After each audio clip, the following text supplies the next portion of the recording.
بسم اللہ الرحمن الرحیم۔ گمنام ہیرو کے معزز ناظرین السلام علیکم۔ دوستو لائک ضرور کر دیا کریں، شکریہ۔ آئیے چلتے ہیں کہانی کی طرف۔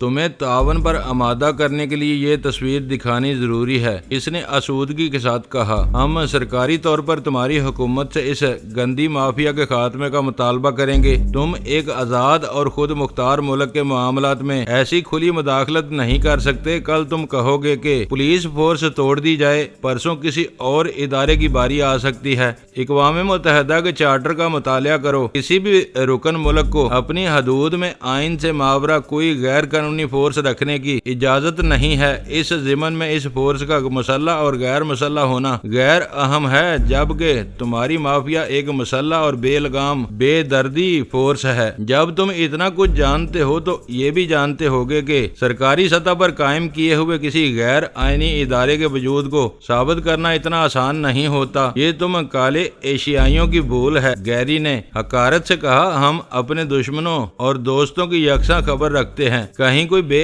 اعتدالی ہو رہی ہو تو بظاہر ہم چشم پوشی سے کام لیتے ہیں، لیکن در پردہ ہمارے ذہین ماہر اپنا کام شروع کر دیتے ہیں۔ ہم 15 برس سے ایس ٹی ایف کا پیچھا کر رہے ہیں۔ نادیدہ آنکھیں ایس ٹی ایف کے ہیڈ کوارٹرز اور 10 مراکز کی تصاویر بناتی رہی ہیں۔ وہاں فوجی نوعیت کی گاڑیاں اور ہتھیار پائے جاتے ہیں۔ کہوٹا کے گرد پھیلی ہوئی ایٹمی تنصیبات کی نگہداشت اسی مافیا کے گنڈے کرتے ہیں۔ کوئی بھول کر بھی ادھر نکل جائے تو مار مار کر اس کے ہاتھ پیر توڑ دیتے ہیں۔ ادھر جانے والے کئی سفارتکار ان کے تشدد کا نشانہ بنے ہیں۔ اس مافیا کے چیف کے ذاتی اکاؤنٹ میں کروڑوں روپے آتے جاتے رہے ہیں۔ یہی حال ہر اسٹیشن کمانڈر کے بینک اکاؤنٹ کا ہے۔ ہمارے ماہر ورجینیا میں بیٹھے بیٹھے بینکوں کے کمپیوٹرز میں نقب لگا کر باقاعدگی سے ان کھاتوں کی فائلیں بناتے رہے ہیں۔ یہ سب ٹھوس ثبوت ہیں۔ میں نے تمہاری آنکھیں کھولنے کے لیے چند موٹی موٹی باتیں بتائی ہیں، ورنہ ہمارا ریکارڈ بہت ضخیم ہے۔ میں تمہارے وسائل کی دسترس پر حیران ہوں۔ اتنے لمبے ہاتھ رکھنے کے باوجود تم اب تک ڈینی کو کیوں تلاش نہیں کر سکے؟ ہم اداروں، تنظیموں اور حکومتوں کی نگرانی کر سکتے ہیں، ان کے ٹھکانے پالیسیاں اور ریکارڈ ہوتے ہیں۔ ایس ٹی ایف غیر آئینی ہے، لیکن ہماری سخت مانیٹرنگ کی زد میں ہے۔ ہم ہر وقت اسے نیست و نابود کر سکتے ہیں، لیکن ڈینی ایک سر پھرا آوارہ گرد اور قاتل ہے۔ وہ اپنے زوم میں بہت بڑا محب وطن بنا پھرتا ہے، لیکن تم کو یقین ہونا چاہیے کہ ہمیں للکار کر وہ اپنے ملک کی کوئی خدمت نہیں کر رہا، اسے نقصان پہنچا رہا ہے۔ وہ لمحہ بھر کے لیے رکا اور اپنی بات جاری رکھتے ہوئے بولا، ہم بے گھر اور بے در بدماشوں پر نظر نہیں رکھ سکتے۔ وہ اپنی مرضی سے واردات کرتے ہیں، پھر انسانوں کے سمندر میں گم ہو جاتے ہیں۔ جب انہیں کسی مضبوط پشت پناہی حاصل ہو تو ان کے حوصلے اور بڑھ جاتے ہیں۔ سب سے بڑی خرابی یہ ہے کہ کسی کے پاس اس حرام زادے کا کوئی ریکارڈ نہیں ہے، تصویر ہے، آواز ہے اور نہ فنگر پرنٹس۔ اس کے آخری فکروں سے جھلکتی ہوئی مایوسی نے میرے اس تقدر کو دور کر دیا جو اس کی زبان سے اپنے لیے گالی سن کر ہوا تھا۔ تمہاری باتیں چشم کشا ہیں، لیکن میں اب یہ ضرور کہوں گا کہ نک کے قتل میں ڈینی ملوث نظر نہیں آتا۔ تم غیر ضروری طور پر بات بڑھا رہے ہو۔ میں بات نہیں بڑھا رہا، حقائق بتا رہا ہوں۔ تمہارا کیا جواب ہے؟ میں ایس ٹی ایف کا ایک معمولی افسر ہوں۔ یہ باتیں میرے منصب سے بہت بڑی ہیں، ان پر تمہیں ہمارے باس سے بات کرنی چاہیے۔ باس اسلام آباد میں بیٹھا ہوا ہے، تم یہاں ہو اور ایک بار ڈینی کو اپنے چوہے دان میں بند کر چکے ہو، اس لیے تم ہی ان باتوں کے لیے موزوں ترین شخص ہو۔ تمہارے انکار کے بعد جو کچھ ہوگا وہ باس تو کیا پوری دنیا کے علم میں آ جائے گا۔ اگر صرف اتنی سی بات ہے تو میں کہوں گا کہ تم نے اب تک اپنا اور میرا وقت ضائع کیا ہے۔ میں نے 2 ٹوک لہجے میں کہا اور وہ میرا منہ دیکھتا رہ گیا۔ میں یہ سب سنے بغیر بھی ڈینی کی تلاش میں لگا ہوا تھا۔ میں نے اپنی بات جاری رکھی۔ وہ کچھ کر رہا ہو یا نہ کر رہا ہو، اس کا نام کچھ دوستوں کے ساتھ غلط فہمیاں پیدا کرنے کا سبب بن رہا ہے، جن میں تمہارا ملک سر فہرست ہے۔ نک سے تمہارا 1 to 1 رابطہ تھا۔ ٹام یہاں سی آئی اے کی نمائندگی کرتا ہے۔ وہ کئی بار تم سے ملا ہے، لیکن تمہارے اور اس کے درمیان اعتماد کا کوئی رشتہ نہیں ہے۔ نک کے قتل کے بعد ہمارے اور تمہارے درمیان ایک بے نام خلا رہ گیا تھا، جسے پاٹنا بہت دشوار تھا۔ اپنے رازوں میں تم ہم میں سے کوئی شریک نہیں کر سکتے تھے۔ میں کسی اور کے سامنے زبان بھی نہیں کھول سکتا تھا۔ میں نے بلا وجہ اعتراف کیا۔ تم ڈینی کو پکڑنے میں کامیاب ہو جاتے تو اسے کس کے حوالے کرتے؟ اس نے پوچھا۔ کسی کے نہیں، میں نے خیال انگیز لہجے میں کہا۔ اسے دوبارہ پکڑنے کا ارادہ ترک کر دیتا یا اسے پکڑ لیتا تو خود ہی کیفر کردار تک پہنچا دیتا۔ اس ساری گفتگو کا یہ فائدہ ہوا کہ شوبراج کی شرط درمیان سے نکل گئی، کیونکہ ایس ٹی ایف کی بقا کا سوال سامنے آ چکا ہے۔ دوسری طرف تمہیں یہ یقین آ گیا ہوگا کہ میں نک کے تسلسل میں کام کر رہا ہوں، اجنبی ہوں اور نہ تمہارے لیے خطرہ بنوں گا۔ کیا شوبراج کو اسی طرح بے لگام چھوڑ دیا جائے گا؟ میں نے حیرت سے سوال کیا۔ اس نے ایف بی آئی کے خلاف بے بنیاد زہر اگلا ہے، اسے نہیں چھوڑا جا سکتا۔ مجھے اس کی تلاش ہے، تم بھی کوشش کرتے رہو، جلد ہی اس کا انجام سامنے آ جائے گا۔ میں جلد از جلد اس کا انجام دیکھنے کا آرزو مند ہوں۔ تم میری خواہش پوری کر دو، میں تمہاری آرزو پوری کرنے کی کوشش کروں گا۔ یہ یقین رکھو کہ ڈینی روئے زمین پر شوبراج سے کئی ہزار گنا بڑا فتنہ ہے۔ تم کہہ رہے ہو تو ضرور ہوگا، میں یہ کہے بغیر نہیں رہ سکتا کہ ایس ٹی ایف کے بارے میں تمہاری معلومات بہت بھرپور اور قابل رشک ہیں۔ ہم اپنے دوستوں اور دشمنوں کی کمزوریوں پر اسی طرح گہری نگاہ رکھتے ہیں۔ اس نے ایک آسودہ مسکراہٹ کے ساتھ جواب دیا۔ دوستوں اور دشمنوں والی بات تم نے دوسری مرتبہ کی ہے۔ میری دانش میں تم پاکستان کو بھی اپنا دوست ملک تصور کرتے ہو، پھر دوستوں کی کمزوریوں پر نظر کیوں رکھتے ہو؟ یہ سیاسی رموز ہیں، اس طرح دوستوں کو قابو میں رکھنے میں مدد ملتی ہے۔ تم دیکھو کہ ہم 15 برس سے ایس ٹی ایف کے پیچھے لگے ہوئے ہیں، ریکارڈ موجود ہے، لیکن تمہاری حکومت کہتی ہے کہ ملک میں اسپیشل ٹاسک فورس کا کوئی وجود نہیں، تو ہم بے چون چرا یہ دعویٰ تسلیم کر لیتے ہیں۔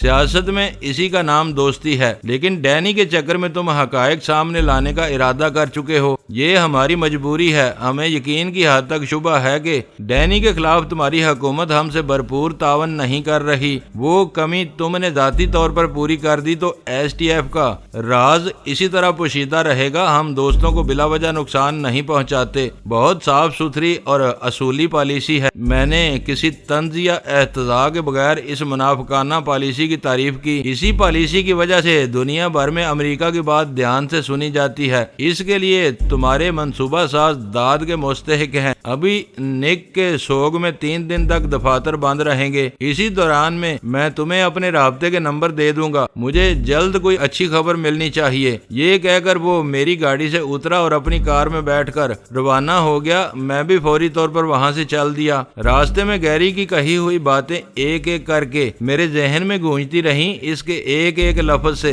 برتری کا گمانڈ جھلک رہا تھا۔ سب سے قابل نفرت بات یہ تھی کہ وہ دوستوں کے اعتماد کو دغا دے کر ان کے خلاف مواد اکٹھا کرنے کے کام کو بھی قابل فخر قرار دے رہا تھا۔ اس سے گفتگو کرتے ہوئے میرے ذہن میں پاکستان کے مفاد کے حوالے سے کئی اہم ترین سوالات نے سر ابھارا تھا۔ باتوں کی روانی میں شاید وہ میرے سوالوں کے جواب بھی دے دیتا، لیکن میں نے خود ہی ارادہ ترک کر دیا۔ ان حساس اور نازک معاملات پر زبان بندی ہی سب سے بہتر تھی۔ اس متعصب امریکی کی توجہ کسی اور کمزوری پر مرکوز ہو جاتی تو بات بگڑ سکتی تھی۔ ہم لوگوں کو جلال کے ذریعے سرکاری پالیسیوں کے بارے میں کچھ نہ کچھ اشارے ملتے رہتے تھے۔ جب سے امریکی حکومت نے کراچی میں اپنے جانی نقصانات پر زیادہ سخت رویہ اختیار کیا تھا، میں محتاط ہو گیا تھا اور میں نے اپنی ساری توجہ شوبراج پر مرکوز کر دی تھی۔ شوبراج کے چکر میں ان کے کمانڈوز سے تصادم ہوا تھا اور پھر نک کے قتل میں بھی اصل سازش شوبراج کی تھی، جسے میں نے اپنے مقصد کے لیے استعمال کر لیا تھا۔ اس وقت مجھے ذرا بھی اندازہ ہوتا کہ نک کی ہلاکت پر بات اتنی بڑھ جائے گی تو شاید میں شیر دل کو نک کے قتل کی دوسری کوشش پر اکسانے کا ارادہ سرے سے ترک کر دیتا۔ یہی معاملہ گیری کا تھا۔ میں اس سے ملنے کے بارے میں سوچ بھی نہیں سکتا تھا۔ اس نے خود پہل کی تھی تو اس کا جواب دینا لازم ہو گیا تھا، مگر نتائج کے اعتبار سے مجھے وہ ملاقات اپنے گلے پڑتی نظر آ رہی تھی۔ اس سے ملنے کے بعد میں ذہنی طور پر الجھ کر رہ گیا تھا۔ میں گھر پہنچا تو اول خان کو وہاں اپنا منتظر دیکھ کر حیران رہ گیا۔ تم یہاں بیٹھے ہوئے ہو اور میں وہاں گداگروں میں تمہیں تلاش کر رہا تھا، میں نے اسے دیکھ کر بے ساختہ کہا۔ آخری لمحات پر میں نے اپنا ارادہ بدل دیا۔ میرے آدمیوں نے بتایا کہ اولڈ کلفٹن پر پرانے اور لڑاکا بکاریوں کا قبضہ ہے۔ وہ نئے آدمی کو وہاں نہیں آنے دیتے، مار کر بھگا دیتے ہیں۔ میں نے خود جانے کا ارادہ ارادہ ترک کر کے اپنے ایک آدمی کو ہیرونچی کے روپ میں وہاں بھیج دیا تھا۔ اس نے تمہاری واپسی کے بعد اپنی جگہ چھوڑی ہوگی۔ وہ شاہی مزاج کے گداگر معلوم ہوتے ہیں، میں نے ہنستے ہوئے بتایا۔ ہم لوگوں نے آدھے گھنٹے سے زیادہ وقت وہاں گزارا، لیکن کسی نے قریب آ کر دستے سوال دراز نہیں کیا۔ تم وہاں گداگروں پر ریسرچ کرنے کے لیے نہیں گئے تھے؟ ویرا گرائی۔ ان پر لعنت بھیجو اور یہ بتاؤ کہ گیری سے ملاقات کا کیا رہا؟ مجھے اپنی زیادتی کا احساس ہو گیا۔ ویرا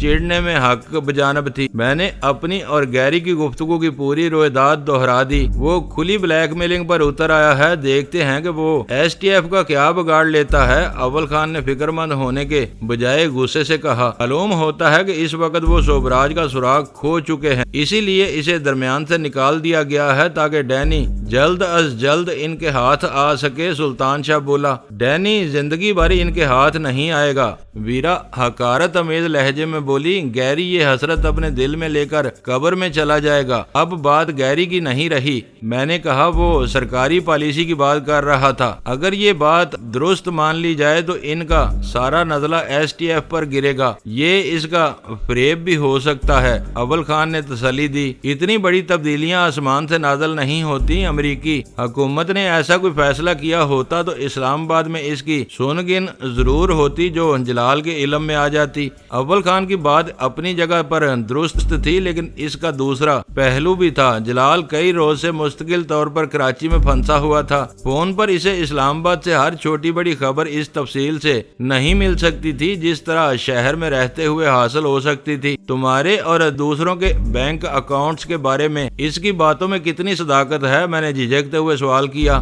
یہ بات درست ہے اور اسی سے میں نے اندازہ لگایا ہے کہ ان لوگوں کے پاس ہمارے بارے میں بہت ٹھوس معلومات کا ذخیرہ ہے۔ اول خان بولا، تمہارے پاس اتنا سرمایہ کہاں سے آتا ہے؟ ویرا نے بے ساختہ پوچھا۔ یہ سب سرکار دیتی ہے اور ایک ایک پیسہ سرکار کے متعین کیے ہوئے مقاصد پر خرچ کیا جاتا ہے۔ اول خان نے سنجیدگی سے جواب دیا، ایس ٹی ایف کے غیر آئینی وجود کا سب سے بڑا نقصان یہ ہے کہ اس کا کسی بینک میں حساب ہے، نہ اس کی کوئی ملکیت ہے۔ جو کچھ ہے کمانڈرز یا پھر باس کے نام پر ہے۔ سرکار سے تنخواہوں اور دیگر ضروریات کے لیے باس کو نقد فنڈز فراہم کیے جاتے ہیں۔ یہ رقم باس بینک کے ذریعے ہر اسٹیشن کمانڈر کے اکاؤنٹ میں منتقل کرتا ہے۔ برسوں سے یہ نظام اسی طرح چل رہا ہے۔ اس کا کوئی آڈٹ ہوتا ہے اور نہ حساب کتاب۔ یہ تو بہت ہی خطرناک صورتحال ہے۔ سارا قانونی بوجھ بار تم لوگوں کے کندھوں پر ہے۔ آج کوئی تم سے پوچھ لے کہ یہ رقمیں کہاں سے آتی ہیں اور کہاں جاتی ہیں تو تمہارے پاس اس سوال کا کوئی جواب نہیں ہوگا۔ ویرا تشویش سے بولی، سب سے زیادہ نازک پوزیشن ہمارے باس کی ہوتی ہے۔ اس کے لیے یہ بتانا ممکن نہیں ہے کہ وہ لمبی رقمیں اسے کہاں سے ملتی ہیں کیونکہ ان کا کوئی ثبوت یا ریکارڈ نہیں ہوتا۔ میں اسلام آباد میں تمہارے باس سے مل چکا ہوں، وہ بہت ایماندار اور مخلص آدمی ہے۔ میں نے کہا کوئی بے لوث آدمی ہی ایسے کام اپنے ذمہ لے سکتا ہے۔ پچھلے سال ہمارا باس تبدیل ہو گیا ہے، اب ایک ریٹائرڈ میجر جنرل یہ ذمہ داری ادا کر رہا ہے۔ اس سے تمہاری ملاقات نہیں ہوئی، اول خان نے بتایا۔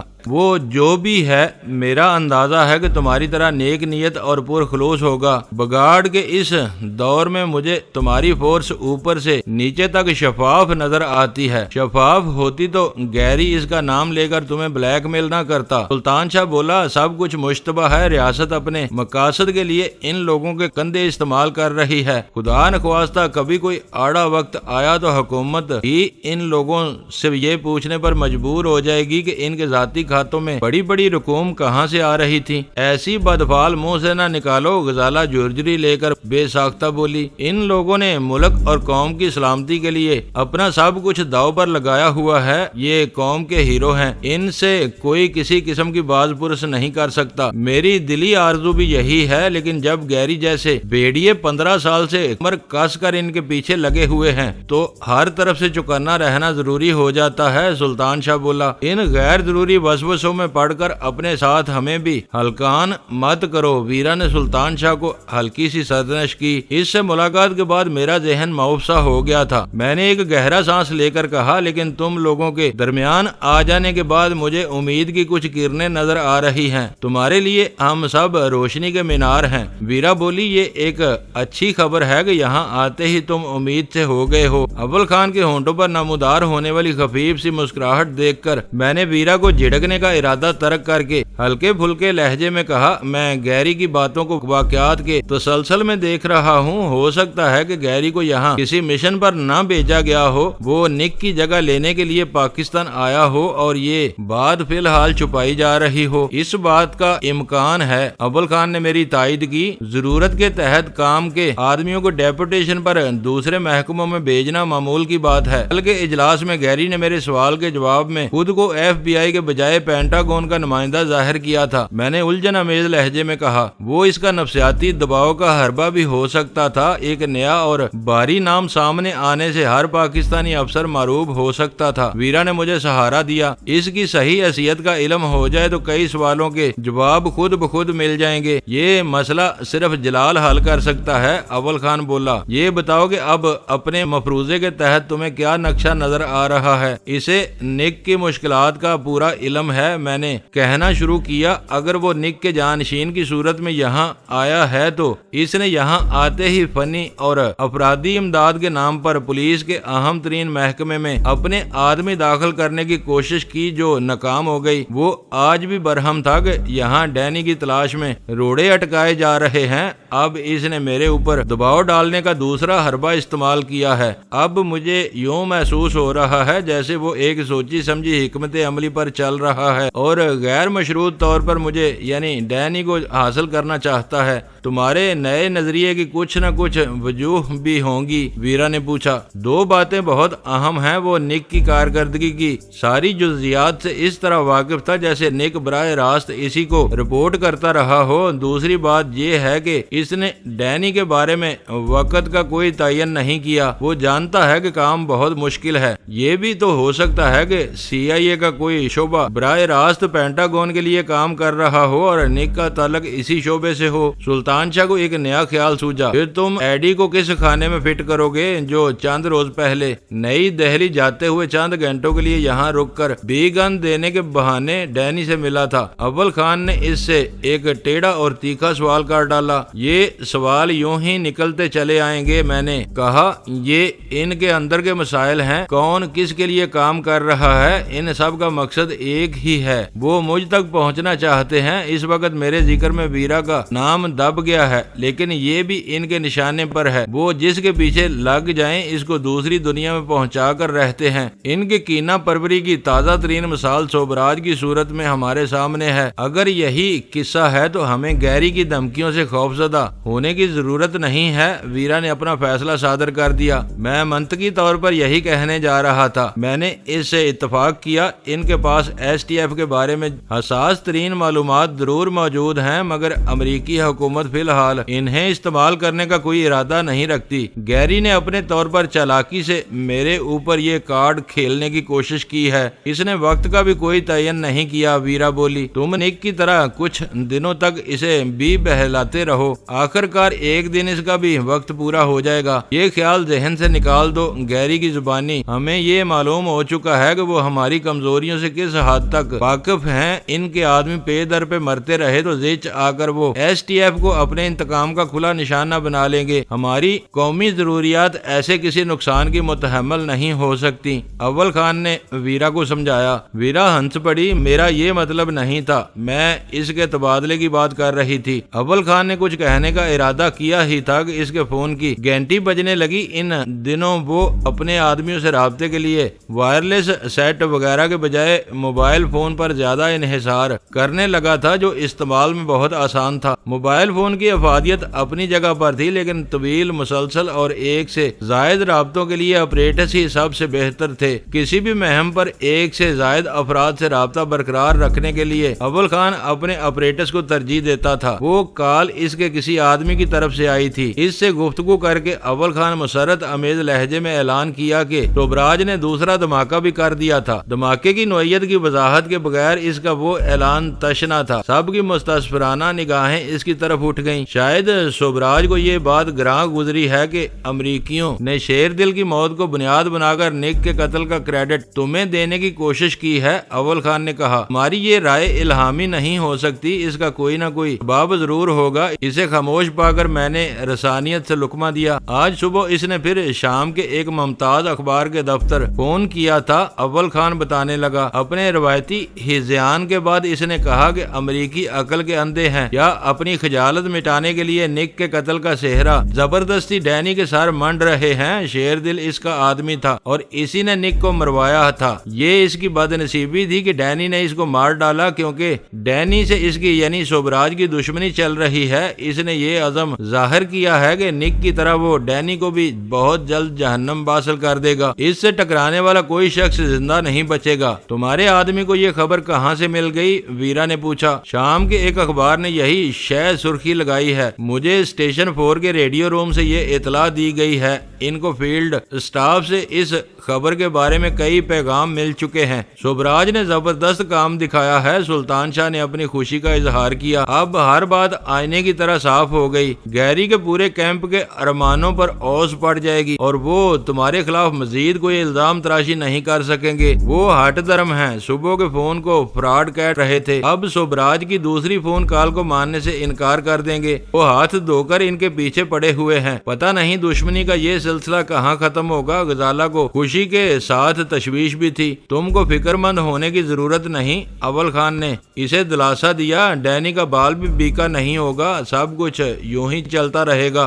سب کو ڈینی کی فکر ہے، میرا نام کوئی نہیں لیتا، حالانکہ میں ان کی نظروں میں خار بن کر کھٹک رہی ہوں۔ ویرا نے ہلکا سا احتجاج کیا۔ ڈینی کا نام لیا جاتا ہے تو تمہارا نام آج خود اس میں شامل ہوتا ہے، اول خان نے اس کی دل جوئی کرتے ہوئے کہا۔ ان کی نظروں میں تمہارا جرم ڈینی کے گناہوں سے زیادہ سنگین ہے۔ تم امریکی نژاد ہوتے ہوئے ان سے منحرف ہوئی ہو۔ ویرا کے رخساروں پر خوشی اور طمانینت کی سرخی پھیل گئی۔ ذہین، دلیر اور زمانہ شناس ہونے کے باوجود وہ ایک انسان تھی اور دوسرے عام انسانوں کی طرح اپنی تعریف و توصیف کی بھوکی تھی۔ اول خان کے کلمات سے اس کی انا کی تسکین ہوئی تھی۔ کیوں نہ اس وقت شوبراج کو چھیڑا جائے؟ سلطان شاہ نے تجویز پیش کی۔ وہ امریکیوں سے سینگ لڑا رہا ہے، اسے اس سمت میں مصروف رہنے دو۔ میرا خیال آ گیا تو وہ ادھر گھوم جائے گا۔ میں نے ہنس کر اسے ٹالنا چاہا، اور کچھ نہیں تو اس کا شکریہ ہی ادا کر دو۔ اس نے بہت لگن کے ساتھ تمہاری پوزیشن بالکل صاف کر دی ہے، اس نے اصرار کیا۔ یہ غلطی بھول کر بھی نہ کرنا۔ ویرا نے بے ساختہ میرے دل کی بات کہہ دی۔ اس وقت وہ سنگل ٹریک ہو چکا ہے۔ اپنی طاقت اور بڑائی جتانے کی دھن میں وہ یہ بھولا ہوا ہے کہ اس کی اخباری وضاحتوں سے کسی کو کوئی فائدہ پہنچ سکتا ہے۔ اسے تمہارے فائدے کا دھیان آ گیا تو وہ امریکیوں کو بول کر تمہارے خلاف زہر اگلنا شروع کر دے گا۔ تم بہت دور کی کوڑی لائی ہو۔ اول خان نے کھلے دل سے ویرا کی تعریف کی۔ اس وقت شوبراج کو اس کے حال پر چھوڑ دینا سب سے اچھا ہے۔ اول خان کی بات پوری ہونے سے پہلے میرے موبائل فون کی گھنٹی بجنے لگی۔ اس کا فکرہ مکمل ہونے پر میں بٹن دبا کر فون کان سے لگایا تو شوبراج کی آواز سن کر دھانگ رہ گیا۔ ہم نے اس شیطان کا ذکر چھیڑا تھا، وہ فون پر آ موجود ہوا۔ ڈینی تم کہاں ہو اور کیا کر رہے ہو؟ شوبراج نے اپنا نام بتانے کی زحمت کیے بغیر کہا۔ اپنے گھر میں ہوں اور مزے کر رہا ہوں، میں نے بے فکری سے جواب دیا۔ تم نے آج صبح اور شام کے اخبار دیکھ لیے ہوں گے۔ میں نے یہ بات خاص طور پر نوٹ کی کہ اس کی تحکم امیز آواز میں اس وقت سختی نہیں تھی۔ دیکھ چکا ہوں، ان میں میرے لیے کوئی نئی بات نہیں ہے۔ میں نے تمہیں پہلے ہی بتا دیا تھا کہ تمہارے حریف نک کے قتل کا صحرا کسی اور کے سر باندھیں گے۔ اتفاق سے انہوں نے مجھے ہی منتخب کر لیا۔ تمہارے یہ بیان پڑھ پڑھ کر مجھے اندازہ ہو رہا ہے کہ وقت بگڑ جانے کے باوجود تمہاری سیاسی ٹھرک ختم نہیں ہوئی۔ تم خبروں میں زندہ رہنے کا فن جانتے ہو۔ یہ لوگ احسان فراموش اور دغا باز ہیں، انہوں نے مجھے برباد کر دیا ہے۔ مجھے بھی یقین ہے کہ یہ ایسے ہیں۔ میں سنیل کے گھر پر تمہیں بر وقت آگاہ نہ کرتا تو تم وہیں جمے رہتے اور اس رات تمہارا کام تمام ہو چکا ہوتا۔ شروع سے میری ہر بات حرف بے حرف صحیح ثابت ہوتی آ رہی ہے۔ میں نے کھلے دل سے تمہاری مدد کرنے کی کوشش کی، مگر تم نے میری دوستی کی پیشکش کو میری کمزوری سمجھ کر ٹھکرا دیا۔ کیا تمہیں معلوم تھا کہ میں اس وقت سنیل کے گھر میں موجود تھا؟ اس کی آواز تحیر زدہ تھی۔ معلوم نہ ہوتا تو وہاں دونوں کمانڈوز کی درگت نہ بنتی، وہ آتے تمہیں تلاش کرتے اور ناکام ہو کر واپس چلے جاتے۔ پھر تم نے مجھے وہاں سے کیوں نکل جانے دیا؟ میں وعدہ خلاف نہیں ہوں۔ اس وقت میں نے تمہیں 2 دن کی مہلت دی ہوئی تھی۔ تم واقعی عظیم دشمن ہو۔ اس کی آواز تشکر آمیز ہو گئی۔ خون اشام لڑائیوں میں اصولوں کا خیال رکھنے والے شاید ہی کہیں ملتے ہوں۔ آج تمہاری آواز میں پرانا دبدبا نہیں ہے۔ کیا زیادہ کمزور ہو گئے ہو؟ میں پہلے سے بہتر ہوں اور تم سے سمجھوتے کی بات کرنا چاہتا ہوں۔ مذاق مت کرو، میں نے تمہارا اخباری چیلنج بھی قبول کر لیا ہے۔ دیکھتا ہوں کہ جہانگیر کے بعد اب تمہارے آدمی کب میری طرف آتے ہیں۔ اس بار ملنے والی لاشیں سربریدہ حالت میں ہوں گی۔ میں نے سرد مہری سے جواب دیا۔ آج میں نے شام کے اخبار والوں کو فون کیا تو مجھے معلوم نہیں تھا کہ کلیفٹن سے کالی شراڈ میں میرے آدمی پکڑے گئے تھے۔ تم کو معلوم ہے کہ میں دوسروں سے کام لیتا ہوں۔ مجھے اپنے آدمی سے تھوڑی دیر پہلے معلوم ہوا ہے کہ ان دونوں کو اسی نے جہانگیر کے گھر کی طرف بھیجا تھا۔ ان کا انجام معلوم ہونے کے بعد مجھے احساس ہوا کہ تم سے ٹکرا کر میں نے غلطی کی ہے۔ تمہیں یہ احساس بہت دیر سے ہوا ہے۔ اب لڑائی شروع ہو چکی ہے۔ صلح ہر وقت ہو سکتی ہے۔ تم سے لڑ کر میں نے کل چند گھنٹوں میں اپنے 3 آدمی کھو دیے۔ میں مزید نقصان اٹھانے کا حوصلہ نہیں رکھتا۔ اپنا وقت قریب دیکھ کر تم کو صلح کا خیال آیا ہے، میں نے کاٹدار لہجے میں کہا۔ میں کوئی ڈینگ نہیں مار رہا۔ یہ حقیقت ہے کہ تم 10-15 آدمیوں کو مار کر بھی مجھ تک نہیں پہنچ سکو گے۔ میں ان لوگوں کو بچانا چاہتا ہوں جو نک کے ہمدردوں سے لڑائی میں میری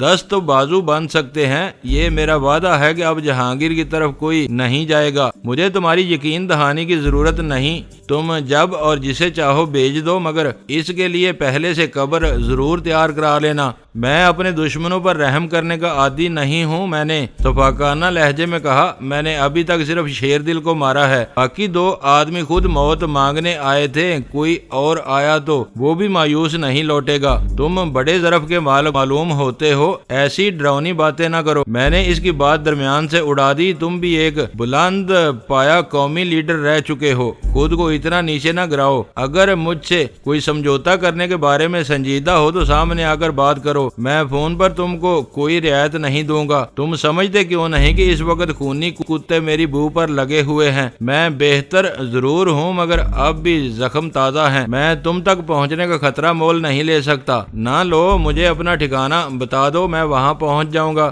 رفتہ رفتہ میں اس پر بری طرح حاوی ہوتا چلا گیا تھا۔ یہاں میں عیش و عشرت کے ساتھ ایک لمبی اور محفوظ زندگی گزار سکتا ہوں۔ اس کمینگاہ کے بارے میں اپنے باپ کو بھی کچھ نہیں بتا سکتا۔ میں تمہارا باپ نہیں، ایک ہمدرد ہوں۔ تم مجھ پر بھروسہ نہیں کر سکتے تو پھر صلح کی باتیں بالکل بیکار ہیں۔ تم مجھے فریب نہیں دے سکتے۔ صلح، دوستی اور سمجھوتے کی باتیں چھوڑ دو۔ مجھے صرف اتنا یقین دلا دو کہ میں نے کوئی پہل نہیں کی تو تم میرے آدمیوں کو نہیں مارو گے۔ اس کا لہجہ عاجزانہ ہو گیا۔ میں بلا وجہ انسانی خون کی ہولی کھیلنے کا عادی نہیں ہوں۔ شیر دل نے تمہارا کچھ نہیں بگاڑا تھا، تم نے بے رحمی سے اسے مار ڈالا۔ اس نے شکوہ کیا۔ تمہارے دماغ میں اپنی برتری کا خناس گھسا ہوا تھا۔ تم کو یہ جتانا ضروری ہو گیا تھا کہ میری مدد یا چشم پوشی کے بغیر تم اس شہر میں نہیں پنپ سکتے۔ کیا میں یہ سمجھ لوں کہ تم میری بات کی لاج رکھو گے؟ تم جو چاہو سمجھ سکتے ہو۔ یہ بات ضرور یاد رکھنا کہ نک کو مار کر تم نے اپنا دل ٹھنڈا کر لیا ہے، لیکن اس کی جگہ آنے والا اب تمہارا خون پی جائے گا۔ گیری ہارٹ ایک خوفناک دشمن ہے۔ میں نے اس کی خوش فہمی کا خون نہیں کیا، اس مغالطے کو برقرار رہنے دیا کہ نک کو اسی کے ایما پر قتل کیا گیا تھا۔ اس واقعے میں میرا یا کسی اور کا کوئی عمل دخل نہیں تھا۔ اسی طرح میں نے روا روی میں گیری ہارٹ کاٹ کر نام اس کے کان میں ڈال دیا تھا۔ شاید سوبراج اس تک پہنچنے میں کامیاب نہ ہو پاتا، لیکن وہ اس نام سے واقف ہونے کے بعد کوئی نہ کوئی گل ضرور کھلا سکتا تھا۔ میں اسے گھیرنے کی فکر میں تھا۔ وہ لجاجت اور عاجزی کے ساتھ مجھے بیوقوف بنانا چاہ رہا تھا۔ اس سے روانی میں باتیں ہوتی چلی جا رہی تھی۔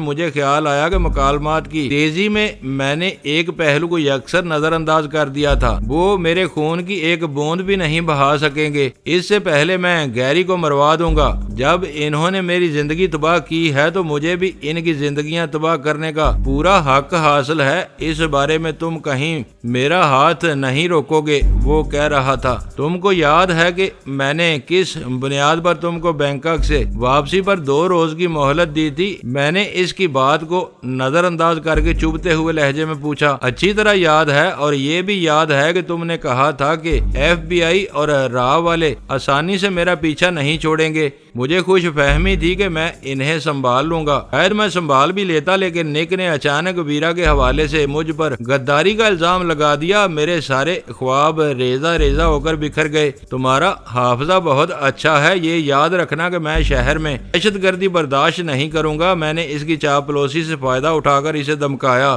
FBI سے میں لڑ رہا ہوں، راہ سے میرا ہر رابطہ ٹوٹا ہوا ہے۔ وہ بالا ہی بالا شہر میں کچھ کر گزرے تو میں اس کی ذمہ داری نہیں لے سکتا۔ محمود آباد کے ایک مندر میں آگ لگا کر تم نے شہر کو مذہبی فسادات کے جہنم میں دھکیلنے کی کوشش کی تھی۔ اس کے بعد بھی تمہارے عزائم نیک نہیں تھے۔ میں نے اسے یاد دلایا۔ راج محل میری عزت اور ساکھ کا نشان تھا۔ اس کی آواز میں اداسی امڈ آئی۔ اسے آگ لگاتے ہوئے میرا دل خون کے آنسو رویا تھا۔ میرا دل چاہ رہا تھا کہ میں پورے شہر کو جلا کر راکھ کر دوں۔ وہ میری بھول، میری غلطی تھی، اسے معاف کر دو۔ اس وقت میرا دماغ الٹ گیا تھا۔ دوستو ویڈیو کو لائک ضرور کر دیا کریں۔ ISI پاک آرمی زندہ باد، پاکستان پائندہ باد۔ معزز ناظرین اپنا خیال رکھیے گا اور اپنے اس چینل کا بھی شکریہ۔